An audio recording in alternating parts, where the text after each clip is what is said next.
नमस्कार साथियों, किसान एकेडमी में आप सबका स्वागत है। और हम लोग दक्षिण अमेरिका पढ़ रहे थे और उसी में ये अंतिम वीडियो होगा। इसमें हम देखेंगे कुछ प्रमुख नदियाँ और उनसे संबंधित कुछ शहर हैं, उनके बारे में अध्ययन करेंगे। सबसे पहले हम देखेंगे, ये लिस्ट देख लीजिए। Magdalena, Orinoco, Amazon, Araguaia, Tocantins, Sao Francisco, Uruguay, Parana, Paraguay, Colorado, Negro. इतनी नदियां हैं, इन्हीं को हमको ढूंढना है, करना है। तो इन सब की लिस्ट बना लीजिए आप और इसमें मार्क कर लीजिए। सबसे पहले यहाँ से हम शुरुआत करेंगे। ये देखिए आपकी है मैग्डलिना। मैग्डलिना दोस्तों एंडीज पर्वतीय क्षेत्र से निकलती है और कोलंबिया में प्रवाहित होते हुए जा कर के कैरिबियन सागर में गिर जाती है। कहाँ गिरती है? कैरिबियन सी में गिरती है। ठीक है, तो ये कोलंबिया की एक इम्पॉर्टेंट रिवर है। इसके बाद आप देखेंगे एक है ओरनिको नदी। ओरनिको नदी का संबंध गुयाना हाईलैंड से है, यानी ये गुयाना हाईलैंड से निकलती है।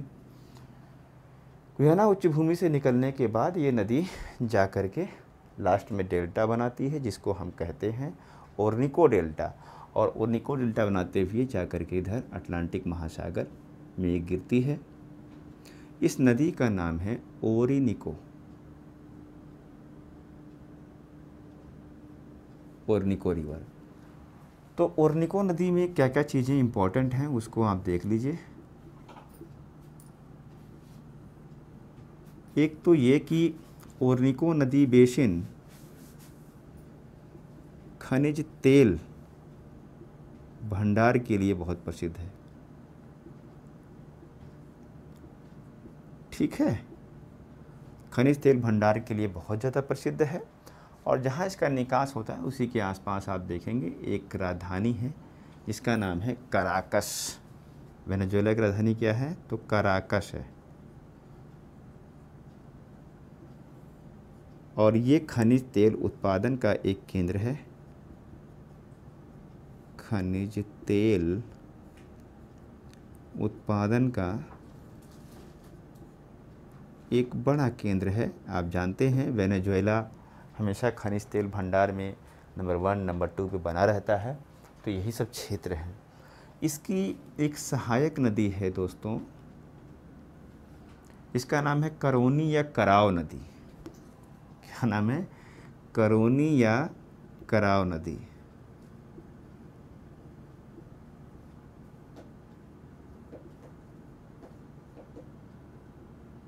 कराव नदी। और इसी नदी पर वेनेजुएला में आप देखेंगे एक जलप्रपात है जिसका नाम है एंजल जलप्रपात। Angel Falls. और ये एंजल फॉल्स विश्व का सबसे ऊंचा जलप्रपात है। विश्व का सबसे ऊंचा जलप्रपात है जो वेनेजुएला में अवस्थित है। इसी वेनेजुएला क्षेत्र में आप देखेंगे एक झील आपको मिलेगी जिसका नाम है मराकेबो।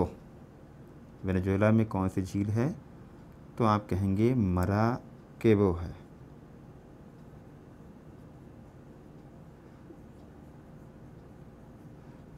किस देश से संबंधित है?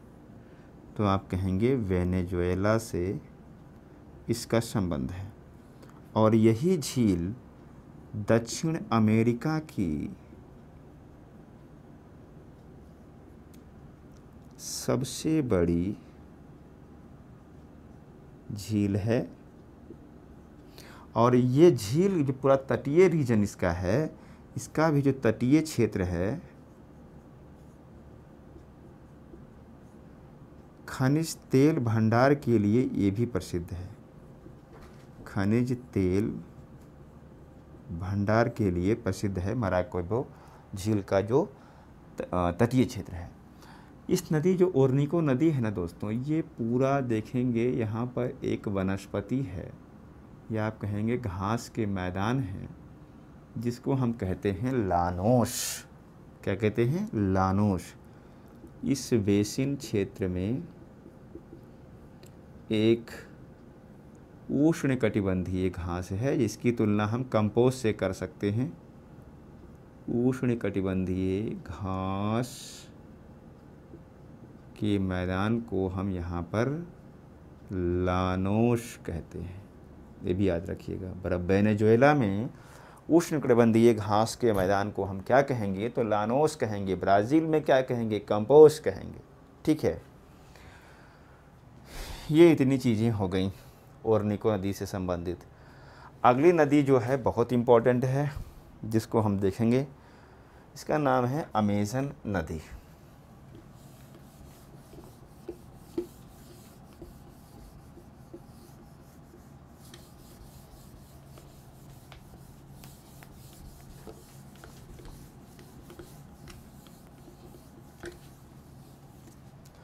देखिए, अमेज़न का जो उद्गम होता है वो भी एंडीज पर्वतीय क्षेत्र में पेरू में होता है, और पेरू से शुरू होती है। ये पेरू से होते हुए ब्राज़ील में ये बहती है पूर्व दिशा में, और अंत में जा कर के यहाँ पर जो अमेज़न मुख है,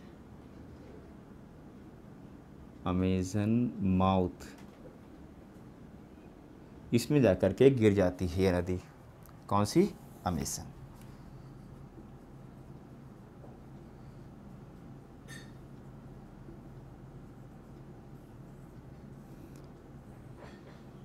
इसमें तथ्य क्या है, थोड़ा समझ लीजिए। इसकी एक सहायक नदी आपको मिलेगी जिसका नाम है दोस्तों नीग्रो, और एक है मदीरा। ठीक है। तो पहली बात तो ये कि ये वर्ल्ड की दूसरी लंबी नदी है।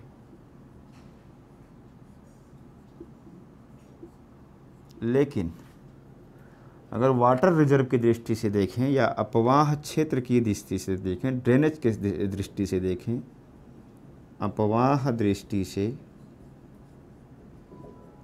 विश्व की सबसे बड़ी नदी है। लंबाई में नील के बाद दूसरी है, लेकिन जल ग्रहण या अपवाह क्षेत्र की दृष्टि से ये विश्व की सबसे बड़ी नदी है। नीग्रो तक आप आइए, इतनी दूरी यहाँ तक, यानी शुरू से लेके यहाँ तक, ये नौगम्य है, यानी कि नाव से यात्रा आप यहाँ पर कर सकते हैं। ये नौगम्य है, और आगे फिर नौगम्य नहीं है। नाव से यात्रा करना बहुत ही मुश्किल है। उसके पीछे कारण है यहाँ की वनस्पति। तो नौगम्य कहाँ तक है, जहाँ पर नीग्रो आकर के मिलती है। मदीरा के बारे में जानिए। ये मदीरा अमेजन की सबसे लंबी सहायक नदी है। बहुत सारी सहायक नदियाँ इसकी हैं, पर वृक्षाकार अपवाह प्रतिरूप बनाता है। ये कैसा अपवाह है, तो आप कहेंगे वृक्षाकार इसका अपवाह है, ट्री ड्रेनेज सिस्टम है इसका। और हमने कहा कि मदीरा जो है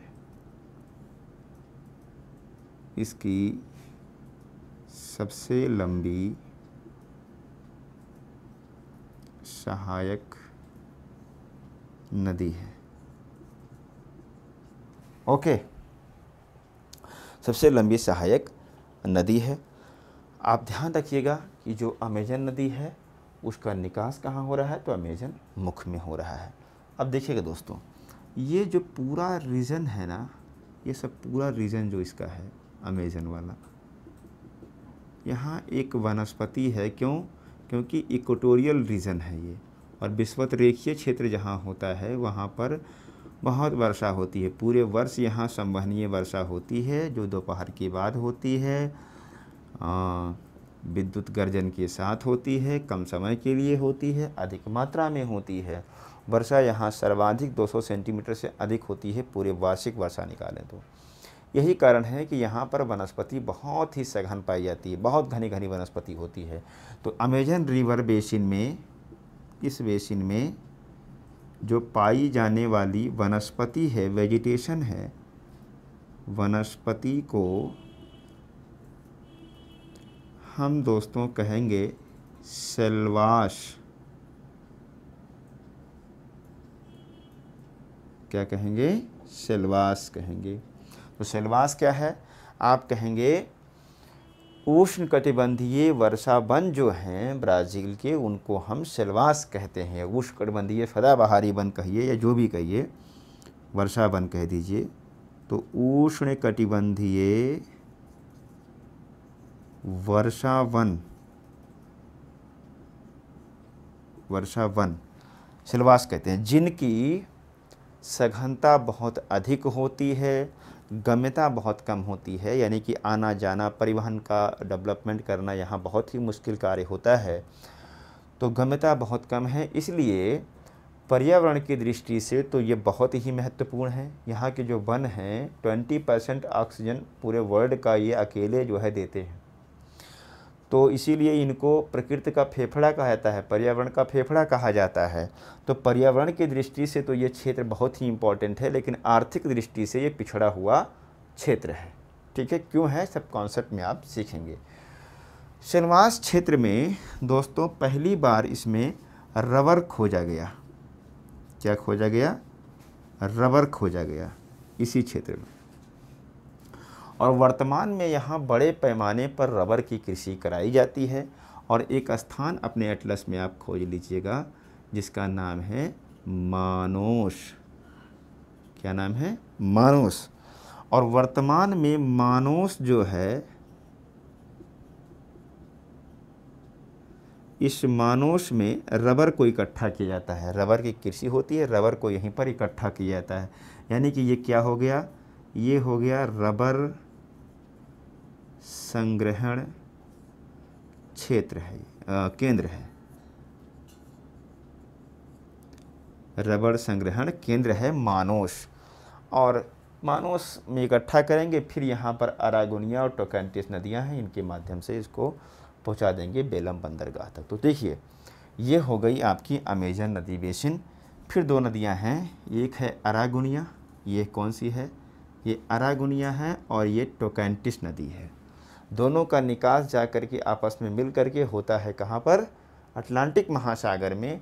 और रबर इसी के माध्यम से पहुंचाया जाता है। यहाँ पर एक बंदरगाह है जिसका नाम है बेलम।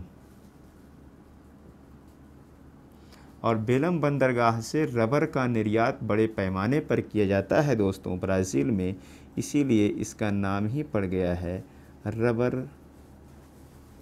बंदरगाह। क्लियर।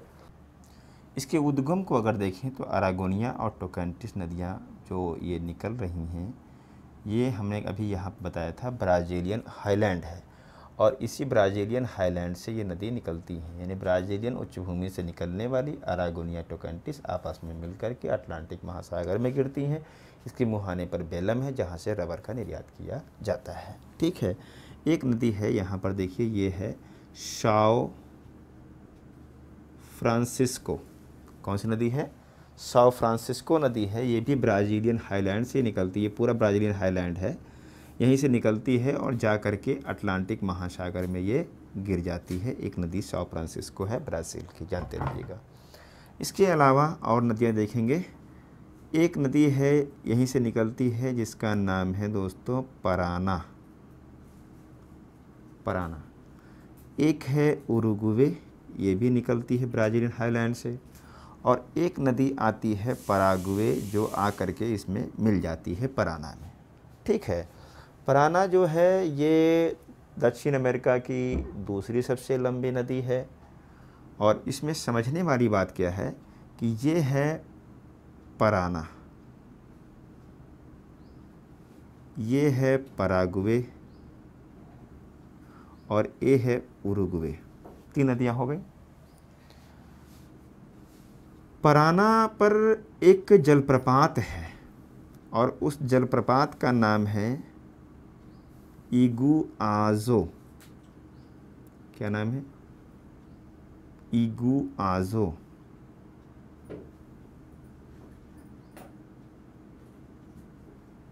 फल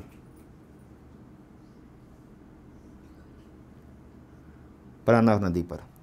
और इस इगुआज़ो के बारे में जानिए कि एक जलप्रपात है जो ब्राज़ील से संबंधित है। आगे देखेंगे इसी पराना पर एक डैम बनाया गया है, इस डैम का नाम है इतेप्यू डैम। इतेप्यू बांध परियोजना। और इतेप्यू बांध परियोजना ब्राज़ील और पराग्वे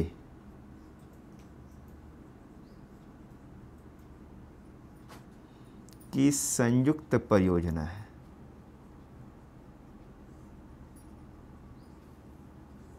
संयुक्त परियोजना है, ठीक है।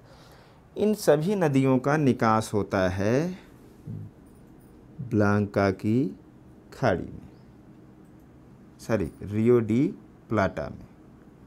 ये है रियो डी प्लाटा। आप पहले से जानते हैं, पहली ही वीडियो में हमने बताया था, रियो डी प्लाटा एक ज्वार नदमुख है, एस्चुरी है, जहां आकर के इन नदियों का निकास होता है, ठीक है।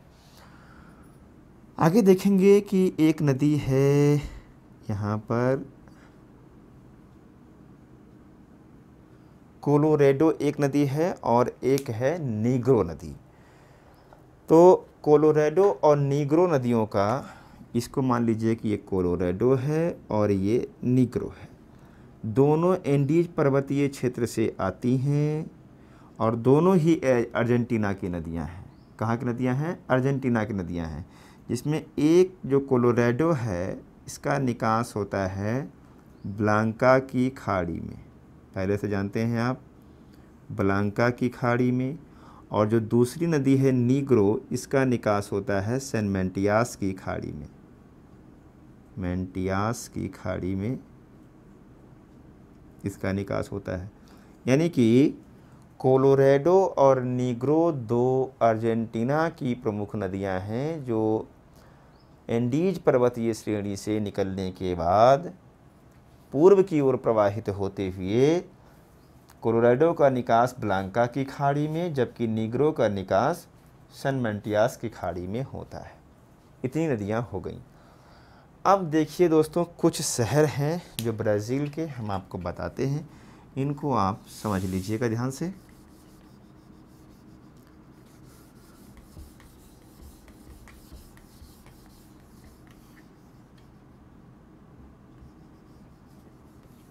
देखिए, एक तो आपने बेलम देख लिया, जहाँ से रबर का निर्यात होता है और इसको रबर बंदरगाह का।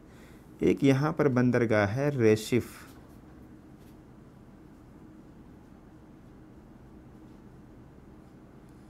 आप जानते हैं कि ब्राज़ील में चीनी का उत्पादन बहुत ज़्यादा होता है, गन्ने की कृषि होती है और चीनी का उत्पादन बड़े पैमाने पर होता है ब्राज़ील में। और चीनी को निर्यात करने के लिए उसने अपना एक बंदरगाह फिक्स कर रखा है जिसका नाम है रेसिफ, और इसी कारण से इसको नाम दिया गया है शुगर पोर्ट। चीनी बंदरगाह किसे कहते हैं? तो आप कहेंगे रेसिफ को कहते हैं ब्राज़ील में, ठीक है दोस्तों।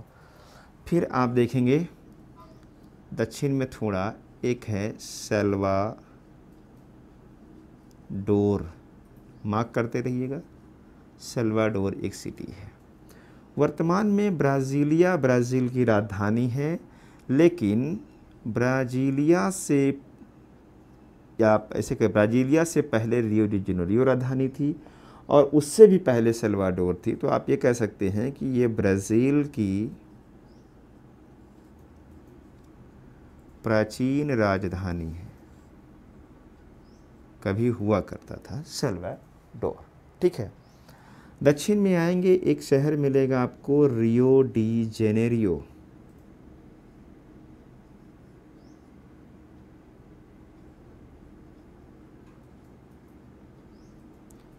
रियो डी जेनेरियो के बारे में जानिए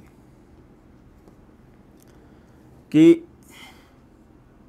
पहली बात तो ये कि वर्तमान में जो ब्राज़ीलिया राजधानी है ब्राज़ील की, ब्राज़ीलिया से पूर्व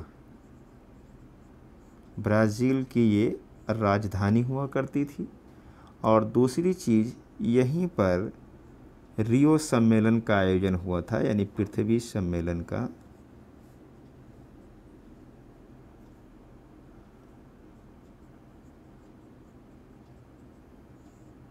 आयोजन हुआ था यहीं पर, ठीक है, और 92 में हुआ था। उसी में एजेंडा 21 की बात कही गई थी, और ये भी जानते रहिए रियो डी जेनेरियो को। नीचे आएंगे तो देखेंगे एक बंदरगाह आपको मिलेगा जिसका नाम है सैंटोस।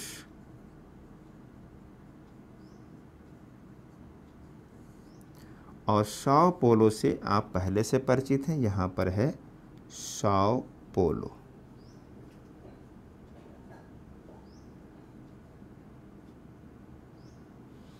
साओ पोलो और सैंटोस को समझिएगा दोस्तों। आप जानते हैं कि ब्राज़ील में बड़े पैमाने पर कॉफ़ी की कृषि की जाती है। बहुत बड़े बड़े यहाँ पर बागान पाए जाते हैं, और यहाँ पर जो कॉफ़ी के बागान होते हैं दोस्तों, कॉफ़ी के बागानों को ब्राज़ील में फजेंडा कहते हैं।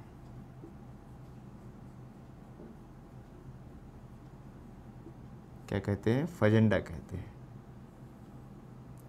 ठीक, कॉफ़ी बड़े पैमाने पर होती है, यहाँ के बागानों को फजेंडा कहा जाता है। अब ये कॉफ़ी एकत्रित की जाती है साओ पोलो में, और साओ पोलो से लाया जाता है, एक बंदरगाह है जिसका नाम है सैंटोस।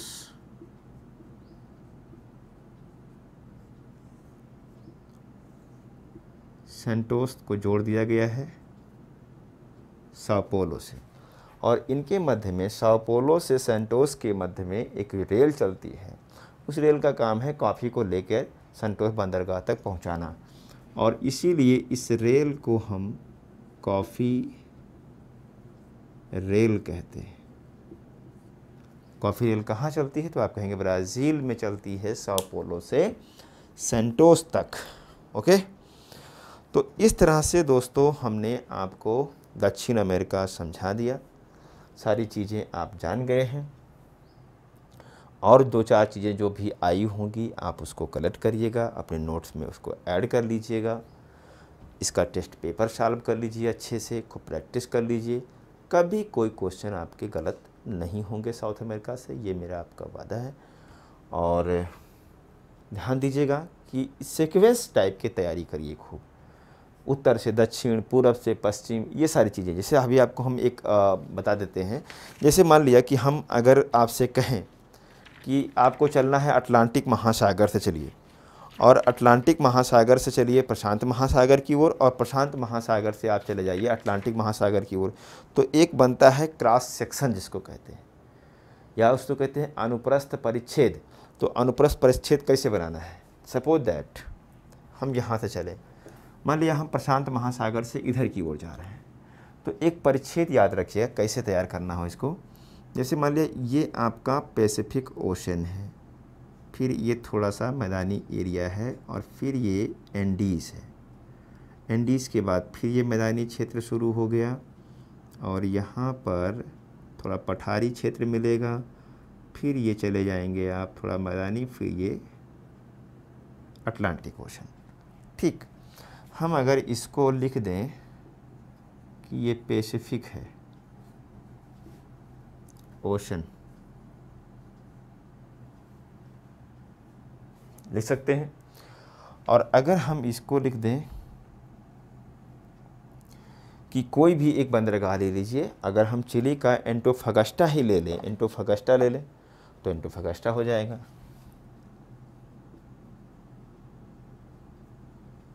एंटोफागास्टा, ओके। अगर हम यहाँ पर कह दें कि ये मरुस्थल है, तो अटाकामा डिजर्ट हो जाएगा।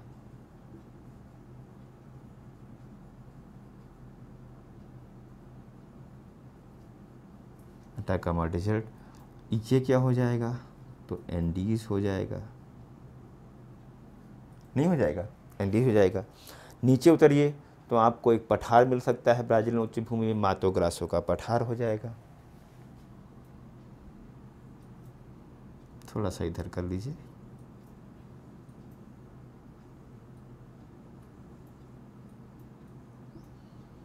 ये हो जाएगा मातो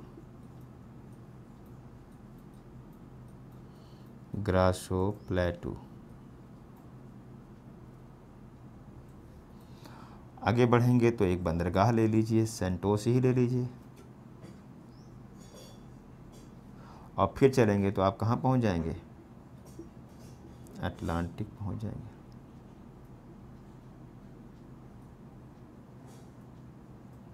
ओशन पहुँच जाएंगे। तो इसको कहते हैं क्रॉस सेक्शन।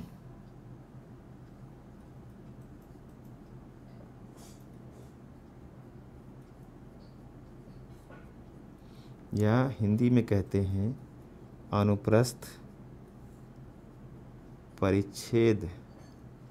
तो इस तरह से हमने एक बताया है, वो कुछ भी करके पूछ सकता है, पश्चिम से पूरब, पूरब से पश्चिम, उत्तर से दक्षिण, दक्षिण से उत्तर। इस तरह से भी आप हमेशा तैयारी करिए। जिस सीक्वेंस में हम पढ़ाते हैं उसी सीक्वेंस में आप बार बार एटलस में देखिए, 40 बार प्रैक्टिस करिए एटलस की। और हम तो ये कहते हैं कि जब तक सिलेक्शन हो न जाए तब तक आप मैप को मत छोड़िएगा, एटलस लगे लेते रहिए। कहीं भी यात्रा करने जाइए एटलस ले लीजिए, साथ में घूमते रहिए, ठीक है। तो इस तरह से आप प्रैक्टिस करेंगे तो आपका निश्चित रूप से सफलता मिल जाएगी आपको। मिलते हैं फिर अगले महाद्वीप में जिसका नाम होगा अफ्रीका। Thank you.